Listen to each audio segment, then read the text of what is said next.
بسم الله الرحمن الرحيم. الحمد لله رب العالمين، والصلاة والسلام على رسوله الأمين، أما بعد. يا أيها الذين آمنوا اتقوا الله حق تقاته ولا تموتن إلا وأنتم مسلمون. يا أيها الناس اتقوا ربكم الذي خلقكم من نفس واحدة وخلق منها زوجها وبث منهما رجالا كثيرا ونساء، واتقوا الله الذي تساءلون به والأرحام إن الله كان عليكم رقيبا. يا أيها الذين آمنوا اتقوا الله وقولوا قولا سديدا يصلح لكم أعمالكم ويغفر لكم ذنوبكم، ومن يطع الله ورسوله فقد فاز فوزا عظيما. قال المصنف رحمه الله تعالى: فأولهم نوح عليه الصلاة والسلام، أرسله الله إلى قومه لما غلوا في الصالحين ودوا وسواعا ويغوث ويعوق ونسرا. وآخر الرسل محمد صلى الله عليه وسلم، وهو كسر صور هؤلاء الصالحين.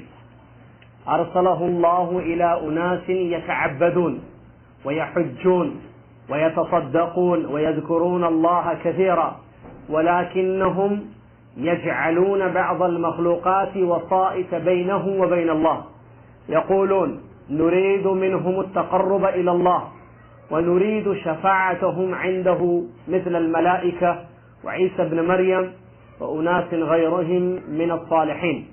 فبعث الله محمدا صلى الله عليه وسلم يجدد لهم دين أبيهم إبراهيم عليه الصلاة والسلام، ويخبرهم أن هذا التقرب والاعتقاد محض حق لله عز وجل، أو والاعتقاد محض حق الله عز وجل، لا يصلح منه شيء لغير الله، لا لملك مقرب ولا لنبي مرسل فضلا عن غيرهما. وإلا فهؤلاء المشركون يشهدون أن الله هو الخالق وحده لا شريك له، وأنه لا يرزق إلا هو، ولا يحيي ولا يميت إلا هو، ولا يدبر الأمر إلا هو، وأن جميع السماوات ومن فيهن والأرضين السبع ومن فيهن كلهم عبيده وتحت تصرفه وقهره. برادران السلام، معزز سامعین، اسلامی ماں اور بہنوں، عزیز بچوں، تمام تعریفیں، حمد و ثنا، کبریائی، تحلیل، تکبیر، تسبیح، سجدے، نمازیں، طواف، نذر و نیاز، قربانیاں، زندگی، موت اللہ کے لیے ہے، جو لا شریک لہ ہے، عبادتوں میں اکیلا، رب ہونے میں اکیلا، اپنے اسماء و صفات میں بے مثال اور تنہا۔ سبحان اللہ بحمدہ، سبحان اللہ العظیم۔ اس کے بعد درود و سلام ہو پیارے نبی محمد مصطفیٰ صلی اللہ علیہ وسلم پر، جنہوں نے ہم تک اللہ کی توحید پہنچائی، دین اسلام کی تبلیغ کی، اسلام کے ارکان، ایمان کے ارکان، احسان کا مطلب اور قیامت کی نشانیاں وغیرہ تمام باتوں سے ہم کو باخبر کیا، اور شرک، بدعات، خرافات، نفسانی خواہشات کی پیروی، شیطان کی راہوں پر چلنا وغیرہ امور سے ہم کو ڈرایا اور بچنے کی تاکید کی۔ اللهم صل على محمد وعلى آل محمد كما صليت على إبراهيم وعلى آل إبراهيم إنك حميد مجيد. اللهم بارك على محمد وعلى آل محمد كما باركت على إبراهيم وعلى آل إبراهيم إنك حميد مجيد. اس حمد اور درود کے بعد، یعنی اللہ کی تعریف اور نبی علیہ الصلوۃ والسلام پر صلاۃ بھیجنے کے بعد، آئیے کشف الشبہات فی التوحید کا سلسلہ ہم جاری رکھیں۔ اس سے پہلے میں دو چیزیں آپ کی خدمت میں بیان کروں، ایک تو گزارش ہے اور دوسرا تھوڑا سا خلاصہ پچھلے درس کا۔ پہلی گزارش یہ ہے کہ ہماری ماں اور بہنیں بچوں کے ساتھ آتی ہیں یہاں پر درس میں، چھوٹے بچے ہیں، ان میں سے بعض ایسے ہیں جو سمجھتے ہیں کہ یہاں درس ہو رہا ہے لہذا وہ خاموش بیٹھ کر درس سنتے ہیں اور کسی قسم کا ڈسٹرب نہیں ہوتا ہے، لیکن بعض چھوٹے بچے یا بچیاں ایسی ہیں جو ڈسٹرب کرتی ہیں، تو میں گزارش کرتا ہوں خواتین سے کہ ان کو قابو میں رکھیں تاکہ ان کے یہاں آنے کا مقصد فوت نہ ہو جائے. جو ہماری خواتین آئی ہوئی ہیں درس سننے کے لیے، تو میں گزارش یہ کرتا ہوں کہ بچوں کو کنٹرول میں رکھیں، پوری توجہ درس کی طرف دیں تاکہ باتیں سمجھ میں آئیں، کیونکہ یہ علمی باتیں ہیں ساری، تو سمجھنا ضروری ہے، اور سمجھنے کے لیے کانسنٹریشن دینا ضروری ہے. اور اس کے لیے یہ ضروری ہے کہ آپ بچوں کو اپنے قابو میں رکھیں، ان کو کسی ایک ایسے کمرے میں رکھ دیں کھیلنے کے لیے کہ جہاں ان کے کھیل کی یا ان کی آوازوں کی وجہ سے سننے والی ماں اور بہنوں کو ڈسٹرب نہ ہو. دوسری بات، پچھلے درس کا خلاصہ. پچھلے درس میں اس حقیقت کو بیان کیا گیا تھا کہ اللہ تبارک و تعالیٰ کا دین توحید ہے، اور توحید کا مطلب ہے ایک اللہ کی عبادت کرنا، اس کے ساتھ کسی کو شریک نہیں کرنا. اقرار اور انکار، سارے معبودوں کا انکار، وہ ایک اللہ کی عبادت کا اقرار. اور توحید عربک ڈکشنری میں کہتے ہیں کسی چیز کو ایک کرنا، ایک سمجھنا، ایک کرنا کسی چیز کو. اور کسی چیز کو ایک کرنے کے لیے، ایک سمجھنے کے لیے ضروری ہے کہ 2 3 4 کا انکار ہو. اگر آپ یہ سمجھیں کہ وہ چیز 2 ہے تو وہ توحید نہیں ہوگی ڈکشنری کے اعتبار سے، کیونکہ وحد یوحد توحیدا ای جعل الشیء واحدا، کسی چیز کو ایک کرنا، بس ایک ہی ہے وہ. تو توحید کا ڈیفینیشن بھی ہم نے پڑھا کہ ایک اللہ کی عبادت کرنا اور اس کے ساتھ کسی کو شریک نہیں کرنا. یہ وہ توحید ہے جو سارے پیغمبروں کا دین رہا، شروع سے لے کر آخری تک. اس کی دلیلیں ہم نے پڑھی، اور اس سلسلے میں بہت ساری باتیں پچھلے جمعرات کے درس میں آپ کی خدمت میں پیش کیا گیا. اور درس اور آگے بڑھا اور بتایا گیا تھا کہ سب سے پہلے رسول ہیں نوح علیہ السلام، اور آخری رسول ہیں محمد مصطفیٰ صلی اللہ علیہ وسلم. پہلے نوح، پہلے نبی، پہلے رسول جن کو اللہ نے اسی توحید کے لیے بھیجا تھا اپنی قوم کی طرف. کب؟ جب ان میں غلو آ گیا تھا. اور یہاں ہم نے بتایا تھا آپ کو پچھلے درس میں غلو کس کو کہتے ہیں عربک زبان میں، اور غلو کی 3 قسمیں بھی بتائی گئی تھی. غلو اور غلو کی 3 قسمیں بھی آپ کو بتائی گئی تھیں.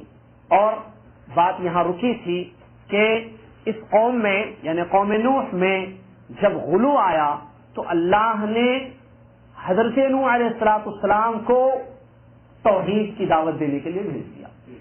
اور یاد ہوگا آپ کو وہ بات بھی یا وہ خبر بھی عبداللہ بن عباس رضی اللہ تعالیٰ عنہما کی تفسیر کے پیش نظر کہ آدم اور نوح علیہ السلام کے درمیان جو پیریڈ گزرا ہے وہ کتنے سال رہے؟ 1000 سال. 10 قرون، 10 صدی، 1 صدی 100 سال، 10 صدی 1000 سال، 1000 سال 1000 ایئرز پیریڈ گزر چکا ہے. زمین پر دنیا میں شرک نہیں تھا.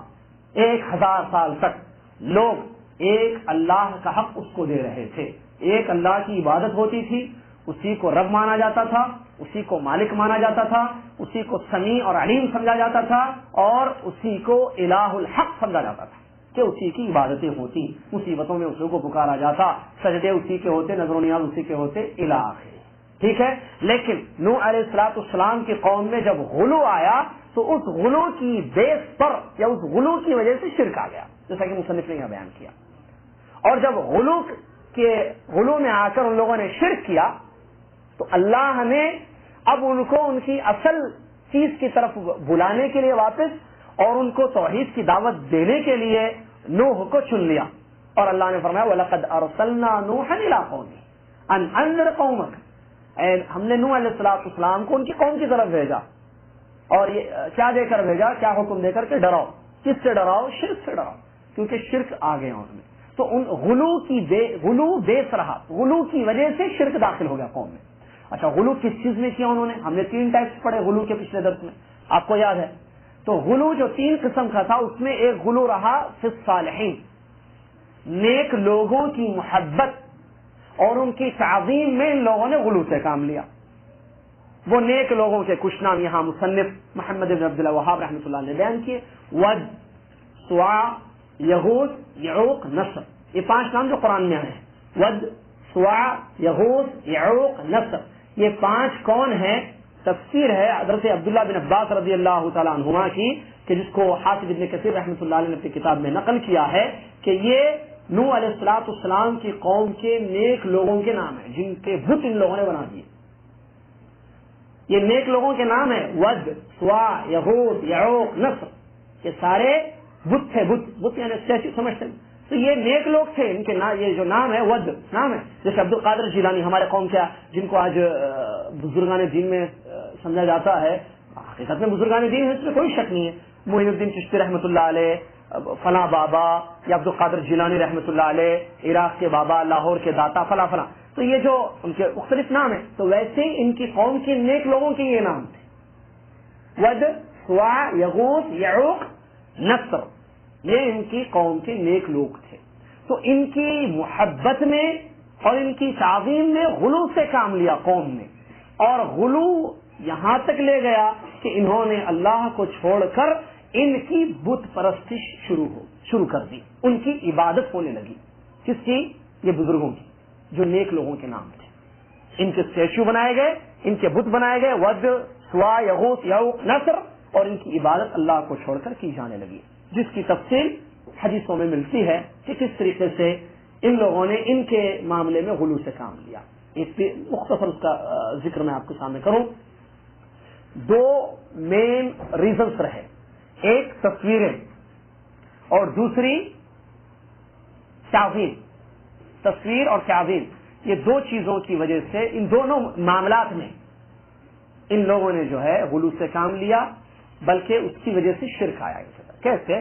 ان لوگوں یہ جو قوم کے نیک لوگ تھے، ظاہر بات ہے ہر قوم میں جو نیک آدمی ہوتا ہے اس کی عزت کی جاتی ہے، لوگ اس سے محبت کرتے ہیں۔ ایک آدمی نماز پڑھتا ہے، روزہ رکھتا ہے، زکات دیتا ہے، غریبوں کا خیال کرتا ہے، صدقہ خیرات کرتا ہے، تو لوگ اس سے محبت کرتے ہیں۔ یہ ہر قوم میں دیکھا گیا۔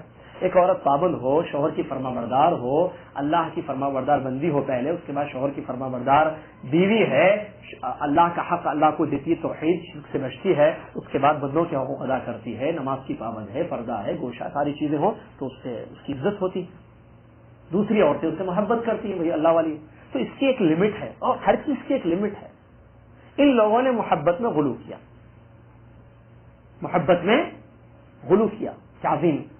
کیسے؟ شیطان نے ان کے دل میں بات ڈالی، آہستہ آہستہ، پیریڈ در پیریڈ، ایک کے بعد جو نسل آتی گئی کہ بھئی یہ تمہارے قوم کے نیک لوگ ہیں، تو ان کو یاد کرو، تم یاد کرنے لگے وہ۔ اس کے بعد کی پیریڈ چلے گئے وہ، تو دوسری جو نسل آئی ان کے دلوں میں شیطان نے یہ بات ڈالی کہ بھئی تمہارے باپ دادا جو ہے ان کو یاد کرتے تھے، تم کم سے کم جاؤ ان کے قبروں کے پاس کھڑے رہو اور جا کر ان کو یاد کرو کہ یہ فلاں ود بابا کی درگاہ ہے، یہ سوا بابا کی قبر مزار ہے، یہ یغوث بابا کی جو ہے قبر ہے، یہ بہت نیک تھے، یہ ایسے کرتے تھے۔ ان کے اعمال کو یاد کرو، ان کے نیک افعال کو یاد کرو وہاں جا کر۔ ایک پیریڈ ختم ہوا، اس کے بعد جو آیا، علم سے دور ہوئے وہ لوگ، ٹھیک ہے، علم سے دور رہے اور جہالت ان کے اندر آئی، تو ان کے دلوں میں یہ بات شیطان نے ڈالی کہ ان کی تصویریں بناؤ تم، کیونکہ یہ نوک لیتے، تمہارے باپ دادا سب ان کی بڑی عزت کرتے تھے، ان کو بڑا یاد کرتے تھے، ان کے قبر کے پاس جا کر کھڑے رہتے تھے، عبادت نہیں ہوتی تھی، یاد کرتے تھے، جا کر کھڑے رہتے تھے۔ تو ایسے کرو، تم وہاں جانے کے بجائے ان کی تصویر بناؤ اور گھر میں لگاؤ، تاکہ روزانہ صبح شام اٹھ کر ان کو دیکھو اور یاد کرو کہ یہ ہمارے سلف میں بڑے نیک آدمی گزرے ہیں، بڑے اچھے آدمی گزرے ہیں، بڑے بزرگ تھے، یہ ہمارے دادا کے اور دادا کے والد کے زمانے کے یہ بزرگ ہیں، ایسے یاد کرنے کے لیے فوٹو لگائی گئی، فوٹو آ گئی، تصویر۔ اس کے بعد کیا ہوا؟ وہ پیڑھی ختم ہوئی، وہ نسل ختم ہوئی، ایک نسل آئی، ان کے دماغوں میں، ان کے دلوں میں یہ بات ڈالی، وہ بھی علم سے دور، ایک کے بعد ایک جو نسل آتی گئی علم سے دور ہوتی گئی، علم نہیں حاصل کیا ان لوگوں نے توحید کا، ٹھیک ہے، دور ہوئے، تو ان کے دماغوں میں یہ بات شیطان نے ڈالی کہ تم ان سے مانگو، یہ نیک لوگ ہیں، بزرگ ہیں، اور نیک آدمی اللہ کے قریب ہوتا ہے، تم گنہگار ہو، تم اللہ سے دور ہو، تو تم اب اللہ کو خوش کرنے کے لیے ان کے تھرو اللہ تک پہنچو۔ یہ زبردست وسیلہ ہے، ایک واسطہ ہوگا تمہارے لیے زبردست، تم ان کی عبادت کرنا شروع کرو۔ ان لوگوں نے ان کو پوجنا شروع کیا، عبادت شروع ہوئی، شرک آ گیا، غلو ہو گیا نا، لمٹ۔ تعظیم کیا تھا ان کا؟ اسلام نے نہیں یہ کہا کہ نیک لوگوں کی عزت مت کرنا، برابر عزت کرنا ہے، نیک لوگوں سے محبت مت کرنا، برابر محبت کرنا، لیکن ان کی تصویریں بنانا اسلام نے حرام کیا۔ ان کی تعظیم اللہ کے جیسے کرنا نعوذ باللہ من ذلک حرام ہے، کفر ہے۔ یا اللہ کی جیسے عبادت ہو ویسے ان کی عبادت کی جائے، استغفر اللہ، یہ تو شرک اکبر ہے، الخارج من الملہ، جو اسلام المخرج من الملہ، جو ملت اسلامیہ سے انسان کو نکال دیتا۔ تو اس قوم میں غلو آ گیا نیک لوگوں کے سلسلے میں، تو اللہ تبارک و تعالیٰ نے ان کو سمجھانے کے لیے اور ان کو توحید کی طرف بلانے کے لیے نوح علیہ السلام کو پہلا رسول بنا کر بھیج دیا۔ اور کہا کہ جاؤ ڈراؤ ان کو، بتاؤ کیا کہ معبود اللہ ہے، یہ نیک لوگ نہیں. جیسا کہ پچھلی آیت اس سے پہلے ہم نے پڑھی، آپ کو یاد ہوگا کہ وہاں بتایا گیا تھا کہ اللہ نے نوح علیہ السلام کے بارے میں بیان کیا کہ انہوں نے اپنی قوم سے کہا اعبدوا اللہ ما لکم من الہ غیرہ، اے میری قوم اللہ کی عبادت کرو جس کے سوا تمہارا کوئی اور معبود نہیں ہے. آئیے سنتے ہیں آگے کیا بیان کیا جاتا ہے. مصنف رحمۃ اللہ علیہ بیان فرماتے ہیں لما ارسلہ اللہ الی قومہ لما غلوا فی الصالحین ودوا وسواعا ویغوث ویعوق ونسرا. اللہ نے نوح علیہ السلام کو بھیجا ان کی قوم کی طرف جب ان لوگوں نے نیک لوگوں کے معاملے میں غلو کیا، اور وہ نیک لوگ یہ ہیں ود اور سواع اور یغوث اور یعوق اور نصر. تفسیر میں بخاری شریف کی حدیث آپ کی خدمت میں پیش کروں. عبداللہ بن عباس رضی اللہ تعالیٰ عنہ فرماتے ہیں جو ابھی میں نے کہا وہ حدیث میں یہاں موجود ہے. اللہ کے نبی علیہ الصلوۃ والسلام نے ارشاد فرمایا هذه اسماء رجال صالحین من قوم نوح، یہ ود سواع یغوث یعوق نصر یہ قوم نوح کے نیک لوگوں کے نیک مردوں کے نام ہیں. فلما ہلکوا، جب یہ ہلاک ہو گئے، ہلاک سے مراد یہاں موت آ گئی ان لوگوں کو. کیوں؟ اس لیے کہ ہر انسان مرتا ہے چاہے وہ نیک ہو یا برا. بخاری کی حدیث سے نبی صلی اللہ علیہ وسلم یہاں حدیث کے الفاظ ہے فلما ہلکوا، جب وہ ہلاک ہو گئے یعنی مر گئے. اور ہر بزرگ مرتا ہے. کیوں؟ اس لیے کہ موت سے کسی کو دستگاری نہیں ہے. انبیاء کو موت آئی تو بزرگان دین تو اس سے کم درجے کے ہیں نا.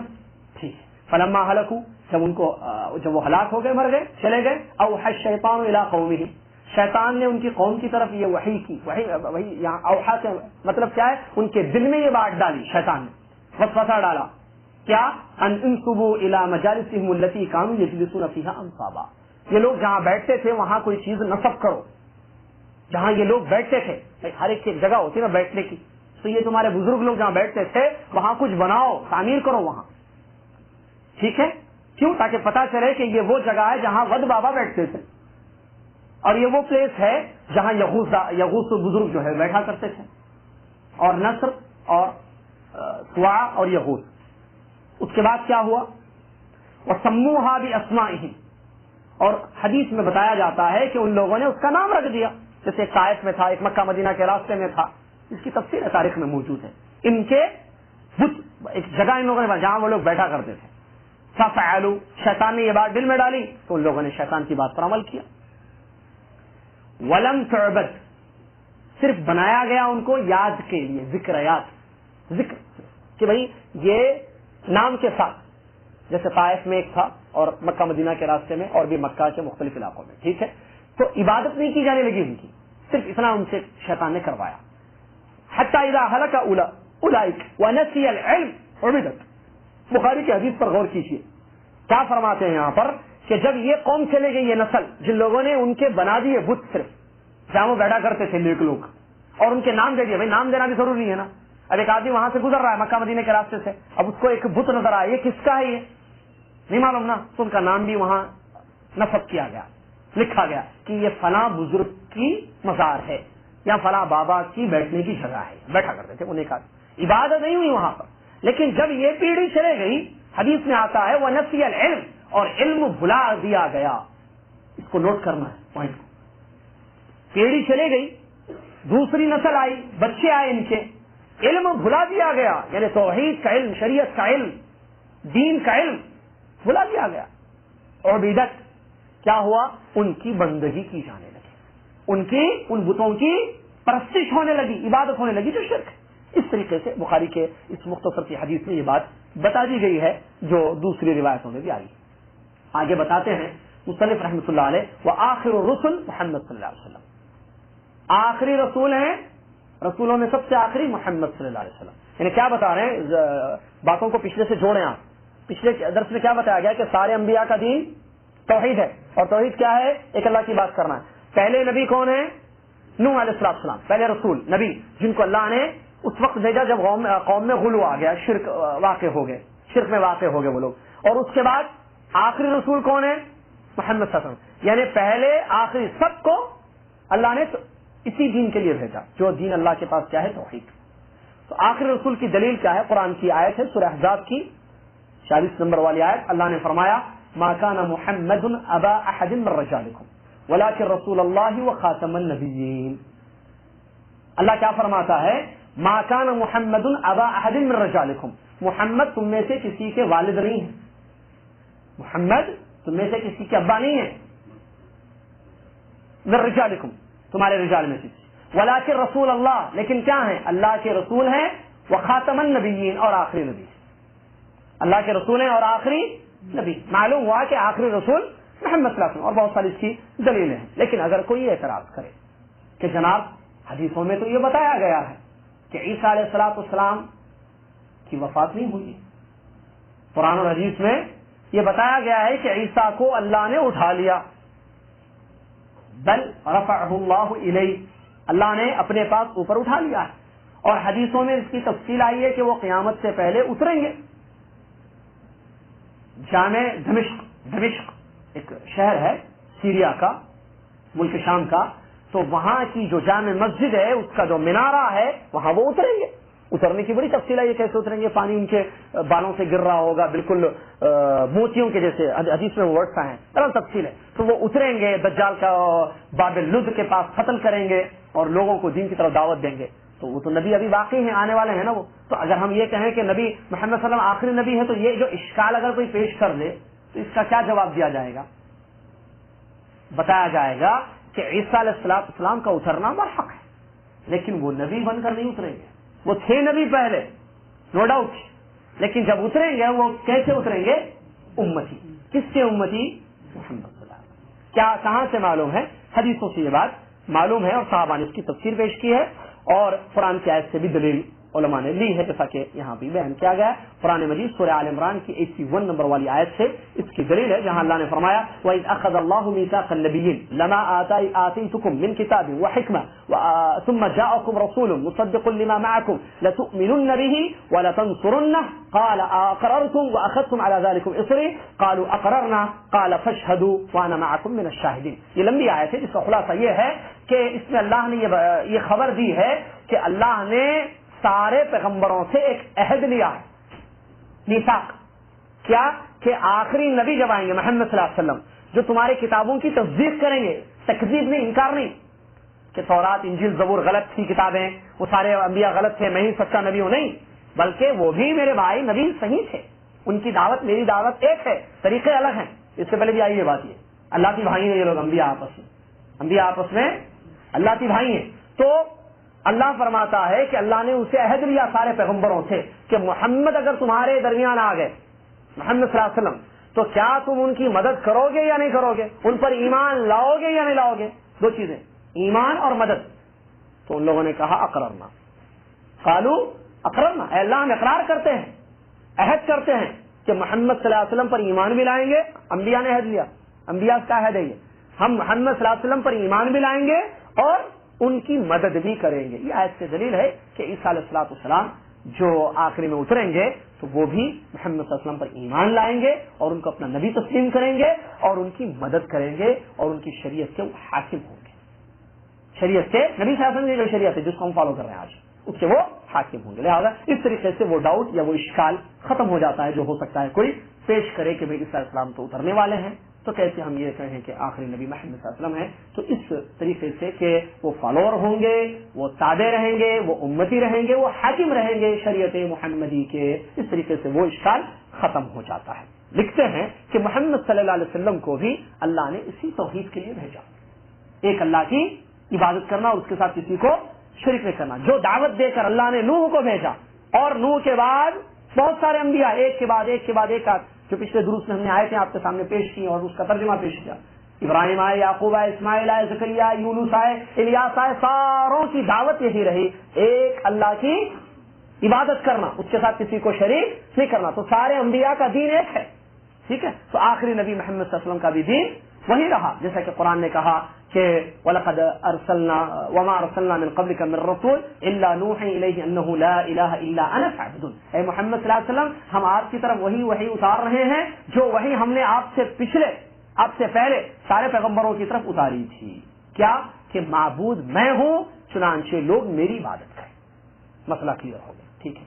آگے لکھتے ہیں وَهُوَ كَسَرَ صُوَرَ هَٰؤُلَاءِ الصَّالِحِينَ، یہ جو نیک لوگ تھے نوح علیہ السلام کی قوم کے، ان کی وہ جو بت تھے جن کی عبادت کی گئی اللہ کو چھوڑ کر، وہ بت کعبے میں بھی موجود تھے. یہ تو 5 بت نہیں, صرف 5 ہی نہیں بلکہ اس سے زیادہ تھے, اس سے زیادہ. کتنے تھے؟ تقریباً 360. ان 360 میں یہ 5 بھی ہیں, ود بابا, یہود بابا, نصر, فنا, ان کے بھی یہ سارے بت کعبے میں موجود تھے, کعبۃ اللہ میں. تو کیا کیا محمد صلی اللہ علیہ وسلم نے؟ ان کو توڑ دیا. لکھتے ہیں کہ ان نیک لوگوں کی صورتوں کو, ان کے جو بت تھے ان کو محمد صلی اللہ علیہ وسلم نے توڑ دیا. وہ کب توڑا؟ عام الفتح, فتح مکہ جب ہوا, مکہ کو جب فتح گیا سن 9 ہجری میں عام فتح مکہ کا جو واقعہ پیش آیا تو اللہ کے نبی علیہ الصلوۃ والسلام داخل ہوئے کعبے میں. آپ نے دیکھا 360 بت رکھے ہوئے جن کی عبادت کی تھی. کعبہ برکت توحید میں, جہاں قبلہ ہے, جہاں طواف ہوتا ہے اللہ کے لیے, وہاں وہ چیز تھی. تو کیا کیا محمد صلی اللہ علیہ وسلم نے؟ توڑ دیا. جب داخل ہوئے اور دیکھا کہ یہ سارے بت رکھے ہوئے ہیں, اور نبی میرے یعنی محمد صلی اللہ علیہ وسلم کی بعثت کا مقصد یہ ہے کہ شرک ختم ہو, توحید باقی رہے. لوگ شرک کو ہٹا دیں زندگی سے, توحید کو سمجھ کر اس کے مطابق زندگی گزارے. تو مقصد ہے, بھیجنے کا مقصد وہی ہے, ٹارگیٹ وہی ہے, ہدف وہی ہے. تو انہوں نے کیا کیا؟ توڑ دیا سارے بت اپنے ہاتھ سے, مبارک اپنے ہاتھوں سے محمد صلی اللہ علیہ وسلم نے ان بتوں کو توڑ دیا. اور آیت پڑھتے گئے جیسا کہ آتا ہے حدیث میں. وہ آیت کون سی تھی؟ سورہ اسراء کی 81 نمبر والی آیت تھی. جاء الحق وزهق الباطل ان الباطل كان زهوقا. حق آ گیا, باطل ختم ہو گیا, فنا ہو گیا. باطل کو ختم ہونا ہی تھا. یہاں حق اور باطل کا کیا مطلب ہے؟ حق سے مراد توحید, باطل سے مراد شرک. شرک ختم. محمد صلی اللہ علیہ وسلم نے اپنے ہاتھ سے ان کو توڑ دیا. محمد صلی اللہ علیہ وسلم نے ان سے اپنے ہاتھوں سے ان کو توڑ دیا. اب آگے کیا ہے؟ یہ جو محمد ہے صلی اللہ, کیا ہم میں سے ہر کوئی ان سے محبت کرتا ہے؟ جی ہاں. ہمارے وہ نبی ہیں, یس ہمارے نبی ہیں. کیا صرف ہمارے نبی ہیں؟ کیا صرف سعودی عرب کے نبی ہیں؟ آسٹریلیا نیوزی لینڈ کے نبی کون ہیں؟ محمد صلی اللہ علیہ وسلم. گوروں کے نبی کون ہیں؟ محمد. انا ارسلناک رحمتا للعالمین. اے نبی محمد صلی اللہ علیہ وسلم, ہم نے آپ کو رحمت والا بنا کر پوری دنیا کی طرف بھیجا. عالمین, رب العالمین نے ان کو رحمت العالمین بنا کر بھیجا. تو ساروں کے پیغمبر ہیں, ٹھیک ہے, لیکن ان کی بعثت کہاں ہوئی؟ مکہ میں ہوئی. کہاں یہ ان کو نبی بنایا گیا؟ ایک جگہ تھی نا جہاں نبی بنایا گیا. میں غور سے یہ چیزیں اب یہاں سنیے ساجد بھائی, سننی غور سے سننا ہے. یہاں پر اب جو آ رہی ہے زبردست بات آ رہی ہے, زبردست بات. کچھ حقیقتیں آپ کے سامنے پیش کی جا رہی ہیں. سنیے, محمد صلی اللہ علیہ وسلم ساروں کے پیغمبر, جیسا کہ حدیث میں آپ نے کہا مجھے گورے لال سب کی طرف بھیجا گیا, کالے اور لال. ایک اور ایک حدیث میں کیا ہے؟ میں انس اور جن کی طرف نبی بنا کر بھیجا ہوں. سارے انسانوں کا میں نبی اور سارے جنوں کا نبی, ٹھیک ہے. لیکن ان کو جو مبعوث کیا گیا وہ مقام کون سا ہے؟ کون سے شہر میں آپ کو نبی بنایا گیا؟ مکہ. کون سی عمر میں نبی بنایا گیا؟ جس نبی محمد صلی اللہ علیہ وسلم کو جہاں نبی بنا کر بھیجا گیا وہاں کے لوگ کون تھے؟ عرب, مکہ کے. کیا وہ توحید پر تھے؟ مشرک تھے نا, سب معلوم ہے نا. محمد صلی اللہ علیہ وسلم جب مکہ میں نبی بن کر آئے تو مکہ والے کون تھے؟ مسلمان تھے خالد بھائی؟ نہیں تھے نا, مشرک تھے نا, ٹھیک ہے. سنیے, محمد بن عبد الوہاب رحمۃ اللہ علیہ کیا ہم کو بتاتے ہیں. ارسلہ اللہ الی اناس یتعبدون 1, ویحجون 2, ویتصدقون 3, ویذکرون اللہ کثیرا 4 وغیرہ وغیرہ. اللہ نے, اب میرے سینٹنس کو غور سے سننا ہے اسی لیے میں نے تھوڑا یہ آپ کو کہا. اللہ نے محمد صلی اللہ علیہ وسلم کو جہاں بھیجا تھا مکہ والوں کی طرف, وہ کون لوگ تھے؟ وہ لوگ تھے جو اللہ کی عبادت کرتے تھے, وہ لوگ تھے جو حج کرتے تھے, وہ لوگ تھے کون؟ مشرکین مکہ, جہاں نبی صلی اللہ علیہ وسلم کو مبعوث بنایا گیا, بھیجا گیا. یہ وہ لوگ تھے جو عبادت کرتے تھے 1, یہ وہ لوگ تھے جو حج کرتے تھے 2, وَيَتَصَدَّقُونَ یہ وہ لوگ تھے جو صدقہ دیتے تھے 3, وَيَذْكُرُونَ اللَّهَ كَثِيرًا یہ وہ لوگ تھے جو اللہ کو بہت یاد کرتے تھے. انڈر لائن یہ ہے پوائنٹ سمجھنے کا. یہاں اصل سمجھ میں آئی بات کو شرک تو ہی سمجھ میں آئے گی. ساجد بھائی سن رہے ہیں؟ اور ایک مرتبہ اللہ نے محمد صلی اللہ علیہ وسلم کو جہاں بھیجا، اس محمد صلی اللہ علیہ وسلم کو مکہ میں، تو مکہ کے لوگ کیا کرتے تھے؟ عبادت کرتے تھے یا نہیں کرتے تھے؟ کہ خالی دنیا میں پڑے ہوئے تھے؟ نو، عبادت ورشپ ہوتی تھی. ایک کیا حج کرتے تھے؟ ہم کو نہیں معلوم ہے لوگوں کو کہ بھائی مکہ کے مشرک بھی حج کرتے تھے. یس حج کرتے تھے، حدیثوں میں موجود ہے، ان کا حج موجود ہے، ان کا طواف موجود ہے. وہ مزدلفہ میں رہ کر پہاڑ کو کہتے تھے اے پہاڑ اشرق صغیر کیما نغیر، اے پہاڑ سورج کو نکال تاکہ ہم بھی نکلے مزدلفہ سے. مزدلفہ میں رہ کر ننگا طواف ان کا حدیثوں سے ثابت ہے. وہ طواف کرتے تھے ننگے ہو کر، اس لیے کہ ان کا عقیدہ تھا، بعض لوگ ان کا عقیدہ یہ تھا کہ ہم کپڑے یہ گندے، اس سے ہم نے اللہ کی نافرمانی کی ہے، لہٰذا ہم یہ سب اتار کر ننگے بدن ہو کر اللہ کی عبادت کریں گے. عبادت ہوتی تھی لیکن طریقے غلط تھے. حج کرتے تھے، روایتوں میں آیا حدیثوں میں وہ لبیک پڑھتے تھے، لبیک اللہم لبیک. ماں اور بہنوں سے گزارش ہے غور سے سنیں.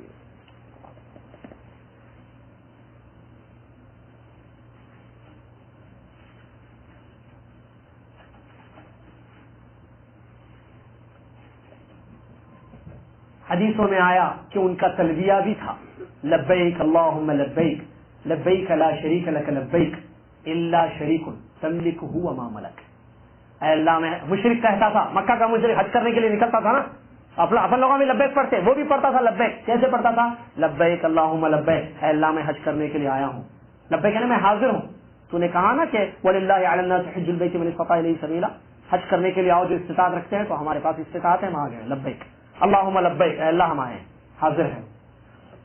لبیک لا شریک لک لبیک، اے اللہ یہ عقیدہ لے کر آئے ہیں کہ تیرا کوئی شریک دے. مشرک کہہ رہا ہے اے اللہ یہ ہمارا عقیدہ ہے کہ تیرا کوئی شریک نہیں ہے، الا سوائے یہ کہ، مگر یہ کہ شریک تملکہ وما ملک، وہ لوگ تیرے شریک ہیں جن کا تو مالک ہے اور ان کے اختیارات کا بھی تو مالک ہے. گڑبڑ دیکھ رہے ہیں؟ نہیں سمجھ رہے ہیں؟ بورڈ پہ لکھ کے بتاؤں، سمجھ میں آ رہا ہے؟ لبیک اللہم لبیک لبیک لا شریک لک لبیک، یہاں تو سمجھ میں ہی بات. الا شریک ان میں گڑبڑ، یہ ہے شرک کی ملاوٹ. الا شریک تملکہ وما ملک، وہ خود مالک بھی نہیں ہے، تو نے ان کو مالک بنایا ہے. ان کو جو اختیارات ہیں، کسی کو شفا دے دینا، کسی کی بیماری دور کر دینا، کسی کی پریشانی دور کر دینا، کسی کی مصیبت میں کام ڈالنا، کسی کا ہاتھ نکال کر مدد کر دینا، وغیرہ وغیرہ وغیرہ، یہ سب بھی تو نے دیے ہیں ان کو اختیارات. ان کو تو نے دیے ہیں. ایک جگہ رہ کر دوسرے سے وہ جانور کو ہٹا دینا، کعبے میں کوئی داخل ہو رہا تو ان کو نظر آ جانا، وغیرہ وغیرہ، جو بھی چیزیں ہیں مثالیں ہیں ایسی، وہ سارے تو نے دیے ہیں اللہ. تو بتاتے ہیں کہ یہ ایک ایسی قوم تھی جہاں نبی صلی اللہ علیہ وسلم کو بھیجا گیا، وہ آلریڈی پہلے سے حج کرتے تھے، صدقہ دیتے تھے. وَيَذْكُرُونَ اللَّهَ كَثِيرًا، بتاتے ہیں شیخ کہ وہ بہت زیادہ اللہ کو یاد کرتے تھے. تو پھر مسئلہ کیا تھا، پرابلم کیا تھا؟ سنی آ رہی بات، سوال نہیں ہے، سوال میں جواب میں، ٹھیک ہے؟ کیا ہے؟ وَلَكِنَّهُمْ يَجْعَلُونَ بَعْضَ الْمَخْلُوقَاتِ وَسَائِطَ بَيْنَهُ وَبَيْنَ اللَّهِ. پرابلم کہاں تھی؟ گڑبڑ، مکسنگ، زہر کہاں تھا؟ اللہ کو تو پکارتے تھے، اللہ کو یاد بھی کرتے تھے، اللہ کی عبادت بھی کرتے تھے، اور حج بھی کرتے تھے، صدقہ بھی دیتے تھے، نفع و نقصان کا اس کو مالک بھی سمجھتے تھے. لیکن اپنے اور اللہ کے درمیان بعض مخلوق کو واسطہ ان لوگوں نے بنا لیا. اپنے اور اللہ کے بیچ میں بعض نیک لوگوں کو واسطہ بنایا، وسیلہ بنایا. کیا کہتے تھے یہ بنا کر؟ کیا ہے بھائی کیوں بناتے ہو یہ؟ تمہارے اور اللہ کے بیچ میں یہ نیک لوگ کیوں کہتے تھے؟ نريد منهم التقرب الى اللہ، ہم یہ چاہتے ہیں کہ ان کے تھرو اللہ کے قریب ہو جائیں. ہم کیا چاہتے تھے؟ ہم ان کے تھرو، یہ بزرگوں کے تھرو، یہ نیک لوگوں کے تھرو اللہ کی قربت حاصل کریں، اللہ کے قریب ہو جائیں. بیکاز ہم گنہگار، یہ نیک لوگ. کانسیپٹ دیکھیں، the same thing you see in India and Pakistan and in another countries. Same words, same sentences, same حرکتیں، اس سے پلس پلس پلس ایکسٹرا حرکتیں. کیسے پلس پلس پلس ایکسٹرا حرکتیں؟ وہ کشتی میں سوار ہوتے, کشتی ڈوبنے لگتی, اللہ کو پکارتے تھے. کون؟ مشرک مکہ کے. وہ بھولنا نہیں سبجیکٹ کس کا چل رہا ہے, مکہ کے مشرک. پبلک کون ہے؟ مکہ کے مشرکین ہیں. کشتی میں سوار ہوتے, قرآن کی آیت ہے, اللہ فرماتا ہے فَإِذَا رَكِبُوا فِي الْفُلْكِ دَعَوُا اللَّهَ مُخْلِصِينَ لَهُ الدِّينَ فَلَمَّا نَجَّاهُمْ إِلَى الْبَرِّ إِذَا هُمْ يُشْرِكُونَ. اللہ نے خبر دی مکہ کے مشرکوں کے بارے میں کہ جب یہ سمندر میں سوار ہوتے, کشتی ڈوبنے لگتی, اللہ کو پکارتے تھے. مشرک اللہ کو پکار رہا ہے مصیبت میں, مشکل وقت میں, سمجھ رہے ہیں. اور جب اللہ ان کو نجات دیتا تھا, مشکل سے دوری ہو جاتی تھی, نجات ملتی تھی, تو وہ اللہ کے ساتھ شرک کرتے. وہ شرک ان کا یہ ہے, کیا ہے کہ بھائی اپنے اور اللہ کے بیچ میں بعض نیک لوگوں کو وسیلہ بنانا. بھائی کیوں وسیلہ بنا رہے ہو, بھائی یہ کیا ہے, تم تو اللہ کی بات کرتے ہو نا, پھر یہ بیچ میں کیا ہے. کہتے تھے ہم ان کے ذریعے اللہ کا تقرب حاصل کرتے ہیں. اور وَنُرِيدُ شَفَاعَتَهُمْ عِندَهُ. اور کیا کہتے تھے یہ مشرکین مکہ, ان نیک لوگوں کو ہم سفارشی بنائیں گے قیامت کے لیے, کہ اللہ کے یہاں یہ ہماری سفارش کر دیں کہ اللہ یہ بڑے اچھے لوگ تھے, اللہ ان سے کچھ گناہ ہو گئے, اللہ ان کو معاف کر دے, اللہ جنت میں ڈال دے, اللہ ان کو. عبد القادر جیلانی ہماری سفارش کر دیں, معین الدین چشتی تھوڑی سی سفارش کر کے ہم کو آگے بڑھا دیں, ہماری اس کو کشتی کو کنارہ لگا دیں, تھوڑا آگے بڑھا دیں. معاملہ ہے نا, دنیا میں بھی ہوتا ہے, ذرا فائل آگے بڑھا دو, ہوتا ہے نا آفسوں میں, یہ فائل ذرا شیخ تک پہنچا دو, یہ مسئلہ ذرا وہاں تک پہنچا دو. تو یہ عبادتوں میں چیز ہوتی تھی.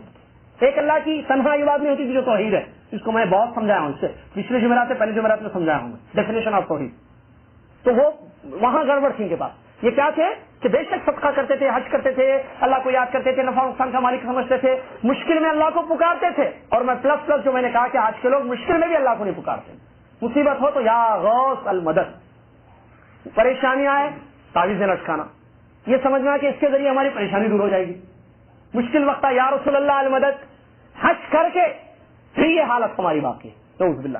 حج کر کے واپسی میں جب سمجھایا گیا اے اللہ کے بندے اسلام آباد سے آیا ہے حج کرنے کے لیے, توبہ کر لے, معافی مانگ لو, توحید جو لیے ہو عرفات میں جس سے مانگا ہے اسی سے اسلام آباد میں بھی مانگنا.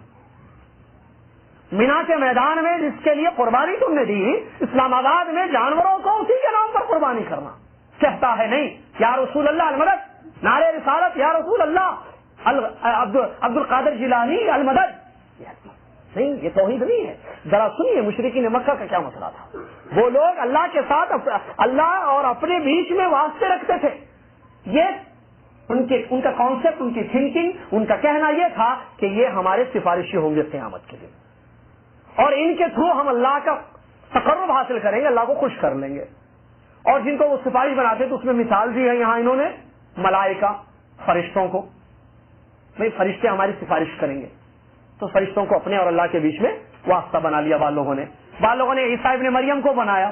بعض مشرکین نے عیسیٰ ابن مریم جو کہ ایک نبی تھے ان کو اپنے اور اللہ کے درمیان وسیلہ بنایا کہ یہ اللہ کے نبی ہیں, بہت بڑے نبی گزرے ہیں, ٹھیک ہے, جن کو اللہ نے کلمے سے پیدا کیا ہے, کن سے, ٹھیک ہے. تو یہ اللہ کے یہاں ہمارے سفارش ہوں گے, ہم اپنے اور اللہ کے درمیان ان کو رکھتے ہیں تاکہ ان کے تھرو ہم اللہ کا تقرب حاصل کریں گے. وَأُنَاسٍ غَيْرُهُم مِّنَ الصَّالِحِينَ. لکھتے ہیں کہ ان کے علاوہ, عیسیٰ ابن مریم کے علاوہ بھی بعض اور نیک لوگوں کو ان مشرکین مکہ نے وسیلے کے طور پر یوز کیا کہ یہ ہمارے اعمال کو اللہ تک پہنچائیں گے, یا ان کے تھرو اللہ ہماری عبادتوں کو قبول کر لے گا, اور یہ کل قیامت کے دن ہمارے سفارشی ہوں گے, ہمارے کام میں آئیں گے. جیسا کہ قرآن کی آیتوں میں ان کے بارے میں اللہ تبارک و تعالیٰ نے خبر دی ہے. فما تنفعهم شفاعۃ الشافعین, مدثر کی آیت ہے کہ سفارش کرنے والوں کی سفارش قیامت کے دن قبول نہیں ہوگی جب تک کہ اللہ تبارک و تعالیٰ کسی کو اجازت نہ دے دے. اور اللہ کسی کافر کو, کسی مشرک کو اجازت نہیں دیکھا کہ وہ کسی کافر, کسی مشرک کے لیے سفارش کرے, یا کسی نیک آدمی کو اللہ اجازت نہیں دے گا کہ آپ جو ہے اس مشرک کے لیے سفارش کیجیے. ابو ہریرہ رضی اللہ عنہ کی حدیث ہے اس بات کو بتاتی ہیں کہ شفاعت ان لوگوں کے لیے ہوگی جو توحید پر مریں گے گناہ لے کر. شفاعت ان لوگوں کے لیے کی جائے گی جو توحید پر مریں گے شرک سے بچتے ہوئے, لیکن کچھ گناہ اپنے ساتھ لے کر آئیں گے اللہ کے یہاں. ان لوگوں کے لیے سفارشیں ہوں گی، شفاعتیں ہوں گی، جیسے اس سلسلے میں ماشاءاللہ تبارک اللہ کافی حدیثیں ہیں اور اس میں مشہور حضرت ابو ہریرہ رضی اللہ عنہ کی حدیث ہے. تو یہاں پر اللہ تبارک و تعالیٰ نے بیان کیا کہ جب تک اللہ اجازت نہیں دے گا کوئی سفارش نہیں کرے گا، اور اللہ اجازت کس کو دے گا؟ جس کو چاہے گا. اور کس کے لیے کریں گے؟ توحید والوں کے لیے، توحید والوں کے لیے کریں گے، جیسا کہ بخاری مسلم وغیرہ کی حدیث اس پر دلالت کرتی ہے. اور سورہ یونس میں اللہ تبارک و تعالیٰ نے ان کی اس بات کو نقل کرتے بیان فرمایا کہ یہ لوگ کہتے تھے ہؤلاء شفعاؤنا عند اللہ، کہ یہ نیک لوگ جن کی ہم بندگی کرتے ہیں، ٹھیک ہے، اور ان کے تھرو جو ہم اللہ تک پہنچ رہے ہیں، تو یہ لوگ کیا ہوں گے؟ کل قیامت کے دن ہمارے شافع ہوں گے. شفعاؤنا عند اللہ، اللہ کے پاس ہماری سفارش کریں گے. یہ عبد القادر جیلانی، یہ معین الدین چشتی رحمۃ اللہ علیہ، یہ فلاں جہانگیر پیرا کے بابا، یہ فلاں فلاں درگاہ کے لاہور کے بابا، یہ کل قیامت کے دن ہماری سفارش کریں گے. آج ہمارے لوگ یہ نام لیتے ہیں، مشرکین مکہ اپنے بزرگوں کے نام لیتے تھے اور کہتے تھے کہ وہ لوگ ہماری سفارش کریں گے، جبکہ سفارش اللہ کے مرضی کے علاوہ کوئی نہیں کر سکتا اور توحید کے بغیر کسی اور کی سفارش نہیں کی جائے گی. کیا مسئلہ سمجھ میں آیا؟ مکہ والوں کا مسئلہ سمجھ میں آیا؟ نہیں سمجھ میں آیا؟ مکہ والوں کا شرک سمجھ میں آیا؟ وہ لوگ حج بھی کرتے تھے، سارے اعمال کرتے تھے، پھر پرابلم کہاں تھی؟ کہ وسیلہ. اسی لیے علماء نے بیان کیا کتابوں میں دا مین ریزن. ہمارے پاس کیا سمجھتے ہیں؟ وہ انڈیا کے ہندوؤں کے جیسے تھے. نہیں، غلط. انڈیا کا ہندو کیا اللہ کو پکارتا ہے؟ نہیں پکارتا. وہ ویسے نہیں تھے، وہ اللہ کو پکارتے تھے. اللہ کہتے تھے، اللہ کو ابھی آگے آ رہی تفصیل، اور تفصیل آ رہی ہے آگے. یہاں تو مختصر انہوں نے بیان کیا، تفصیل آگے آ رہی ہے کہ کس طریقے سے ان کی عبادت تھی اللہ کے ساتھ. ایک آیت میں نے پڑھی ہے، وہ کشتی کی سوار جب تھے وہ لوگ سوار ہوتے تھے، کشتی ڈوبتی تو جب مصیبت آنکھوں سے دیکھتے تو اللہ کو پکارتے تھے وہ لوگ. سمجھ میں آ رہی بات؟ تو اس کے باوجود ان کو مشرک قرار دیا گیا. کیوں؟ ان کے پاس پرابلم سب سے بڑی یہ تھی کہ وہ مخلوق کو اپنے اور اللہ کے بیچ میں وسیلہ بناتے. اسی لیے یہ اتنا خطرناک جرم ہے. شیخ الاسلام ابن تیمیہ رحمۃ اللہ علیہ فرماتے ہیں، تمام علماء کا اتفاق ہے، من جعل بینہ وبین اللہ وسائط یدعوہم ویستغیث بہم ویتوکل علیہم کفر اجماعا. تمام علماء اسلام کا اس بات پر اتفاق ہے، یونٹی ہے، کہ اگر کوئی شخص اپنے اور اللہ کے درمیان کسی کو وسیلہ بنائے، کہ اس کو پکارے، اس سے مدد مانگے، اس پر بھروسہ کرے، اپنے اور اللہ کے بیچ میں واسطہ بناتا ہے اور یہ عقیدہ رکھتا ہے کہ ان کے تھرو میں اللہ کی عبادت کروں اور تقرب حاصل کروں، کفر اجماعاً، اتفاقی طور پر وہ کافر ہے. کوئی اختلاف نہیں ہے، اتفاقی طور پر وہ کافر ہے. کیوں؟ اس لیے کہ مشرکین کا یہی تو عمل تھا، کوئی اور چیز نہیں تھی ان کی. ہے رام، ہے سیتا، ایسا نہیں تھا ان کے پاس. وہ اللہ کی عبادت کرتے تھے لیکن بیچ میں وسیلے لگاتے تھے، واسطے لگاتے تھے. تو یہی جڑ رہی ہے شرک کی ان کے پاس، اپنے اور اللہ کے بیچ میں واسطہ رکھنا کہ ان کے تھرو اللہ کی عبادت ہو اور ان کو اللہ کے یہاں سفارش بنایا جائے. آگے نبی مصنف رحمۃ اللہ علیہ نے بیان کیا کہ اللہ نے محمد صلی اللہ علیہ وسلم کو بھیجا ہے یہ بات دے کر کہ ان کے باپ کا جو دین ہے، ان لوگوں کے جو والد ہیں پرانے، یعنی ابراہیم علیہ السلام جو پہلے وہاں کے تھے، تو ابراہیم علیہ السلام کا دین کیا تھا؟ توحید، جو سارے انبیاء کا دین تھا، ایک اللہ کے. تو اس کی تجدید کرنے کے لیے اللہ نے محمد صلی اللہ علیہ وسلم کو بھیجا اور ان کو اس تقرب اور اس اعتقاد سے نکال کر یہ اعتقاد دینا، یہ عقیدہ دینا کہ یہ تقرب صرف اللہ کے لیے خاص، اللہ کی اطاعت کرو، اس سے اللہ کا قربت حاصل کرو، شرک کے ذریعے نہیں. ہم نماز پڑھتے ہیں اللہ کے قریب ہونے کے لیے نا، تو نماز پڑھو اللہ کے لیے، صدقہ کرو اللہ کے لیے، لیکن کسی بزرگ کے تھرو اللہ کی قربت حاصل کرنا نہیں. یہ عقیدہ غلط ہے اور ہر قسم کا تقرب اللہ کے ساتھ خاص ہے.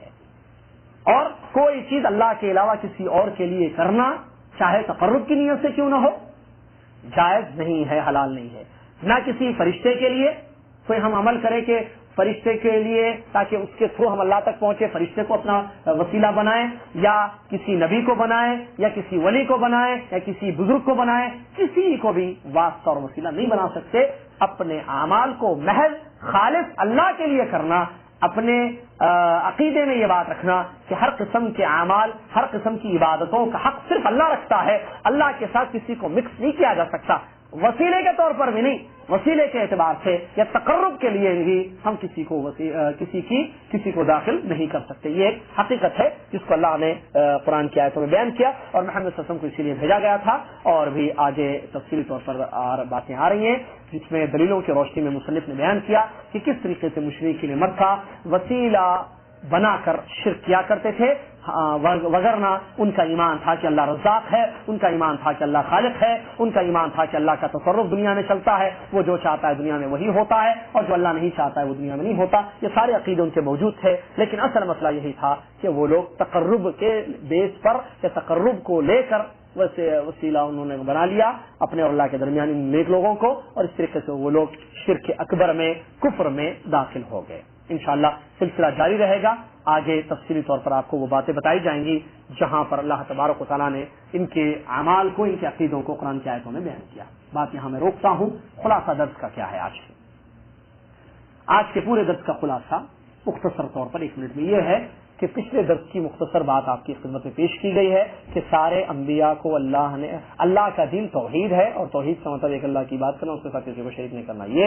اور اللہ نے سارے پیغمبروں کو یہی دین دے کر بھیجا، اسٹارٹنگ نوح علیہ السلام، اینڈنگ محمد مصطفیٰ صلی اللہ علیہ وسلم. اور نوح علیہ السلام کو کب اللہ نے بھیجا؟ جب ان کی قوم میں غلو آیا. غلو کس کو کہتے ہیں، اس کی کیا قسمیں ہیں؟ 3 قسمیں اس کی. اور انہوں نے نوح علیہ السلام نے جو غلو کیا وہ ان کے نیک لوگوں میں غلو تھا، تو اور وہ بھی تعظیم وغیرہ. اور اس کے بعد اللہ نے محمد صلی اللہ علیہ وسلم کو آخری نبی بنا کر بھی بھیجا، تو ان کو بھی اسی دعوت کے لیے، اسی کام کے لیے بھیجا جس کام کے لیے اللہ نے نوح علیہ السلام کو بھیجا تھا، اور وہ ہے توحید.